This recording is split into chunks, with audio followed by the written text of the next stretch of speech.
Bonjour à tous, bienvenue sur Data Empire. Dans la formation avancée sur la récupération de données, nous avons discuté de différents problèmes et de leurs solutions: panne logique, panne électrique, panne mécanique, et panne de base du micrologiciel du disque dur. Nous avons discuté de certains problèmes critiques et de leurs solutions natives, qui ne peuvent être résolus qu'à l'aide d'outils avancés de récupération de données. Dans les nouveaux modules de formation à la récupération de données, nous discuterons de la procédure de récupération de données à l'aide d'outils et de machines avancées de réparation de micrologiciels.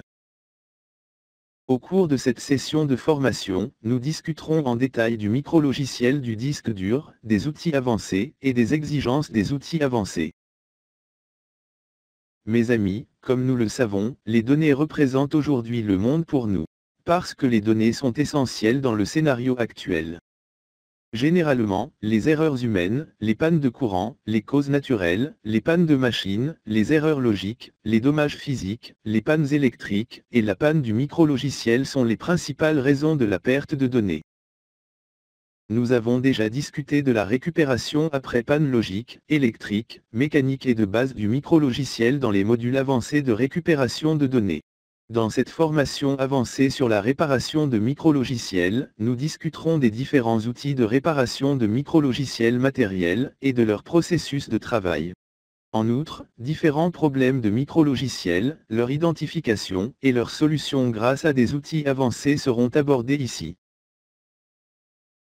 Parlons d'abord brièvement du firmware. Le firmware est un programme codé en dur sur le disque dur. Et il contient de nombreux petits modules et sous-programmes. Il possède la programmation opérationnelle de base du disque dur. Le micrologiciel contient les contrôles de bas niveau du disque dur. Le micrologiciel contrôle également les composants physiques du disque dur. Et décide également quand et comment ces composants physiques fonctionnent.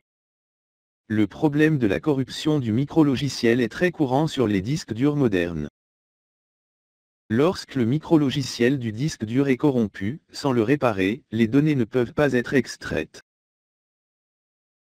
Lorsque le micrologiciel du disque dur est endommagé, le disque dur est partiellement détecté. Ou mal détecté. Ou il s'affiche occupé. Ou affiche une taille de 0 Go. Ou il ne démarre pas. Parfois, un clic provient du disque dur, ce qui est interprété par les techniciens comme un problème mécanique. Mais il peut également être généré en raison d'une panne du micrologiciel.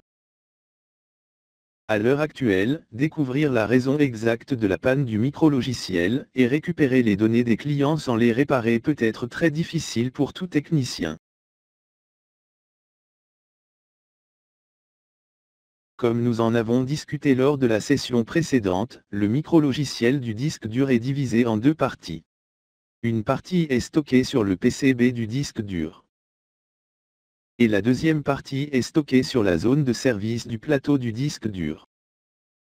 Une partie très petite mais très importante du micrologiciel du disque dur est stockée sur le ROM IC.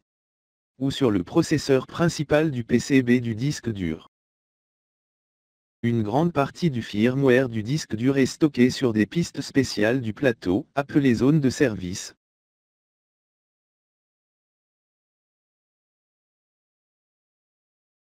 Le plateau du disque dur est également divisé en deux parties. Le premier est la zone de données. Et deuxièmement, la zone de service. La surface maximale du plateau est utilisée pour la zone de données. Ceci est utilisé pour stocker les données utilisateurs. L'utilisateur peut accéder directement à cette zone et effectuer des opérations de lecture et d'écriture.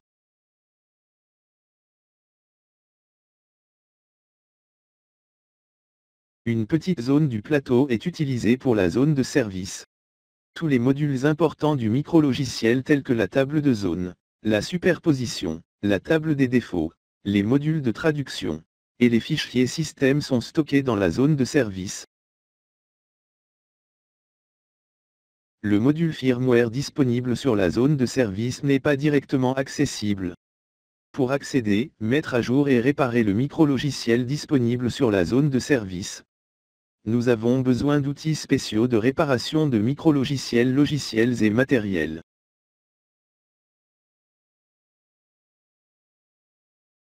Il existe de nombreux logiciels gratuits et payants disponibles, qui peuvent accéder et réparer les problèmes de base du micrologiciel. Cediv, WD Marvel, réparation du micrologiciel SIGAT, WDR, SRT et SHRT en sont des exemples. En utilisant ces outils logiciels, nous pouvons résoudre les problèmes liés aux micrologiciels des anciennes séries, et de certains disques durs des nouvelles séries. Voyons maintenant quels sont les outils de micrologiciels avancés, et pourquoi sont-ils nécessaires.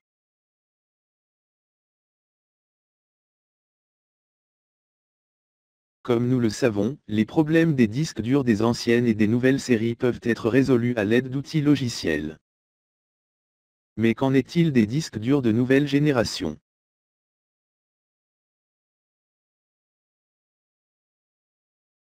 Il existe de nombreuses entreprises de fabrication de disques durs dans le monde. Mais Seagate, WD, Samsung, Toshiba et Hitachi sont les plus populaires d'entre eux. Actuellement, les fabricants de disques durs fabriquent des disques durs de plus grande capacité. Ils fabriquent davantage de nouveaux disques durs dotés de performances et d'une technologie améliorée. Ils mettent également à niveau les ressources du micrologiciel et rendent le disque dur plus sûr et plus fiable. Par conséquent, il existe davantage de problèmes liés au micrologiciel, mais les outils et les ressources nécessaires pour les résoudre sont limités. Pour résoudre les derniers problèmes de micrologiciel et les cas de récupération de données, nous avons également besoin des outils de réparation du micrologiciel les plus récents et mis à niveau. Les outils avancés fournissent différentes méthodes de sauvegarde pour les ressources du micrologiciel du disque dur telles que la ROM, le traducteur et le module. Ils fournissent également les dernières installations et solutions pour résoudre les problèmes majeurs du micrologiciel.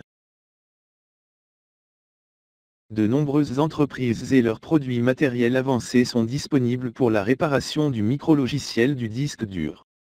Ceci inclut PC3000 ASLab, Dolphin Data Lab, les outils MRT, DeepSpar et Atola, qui sont très populaires.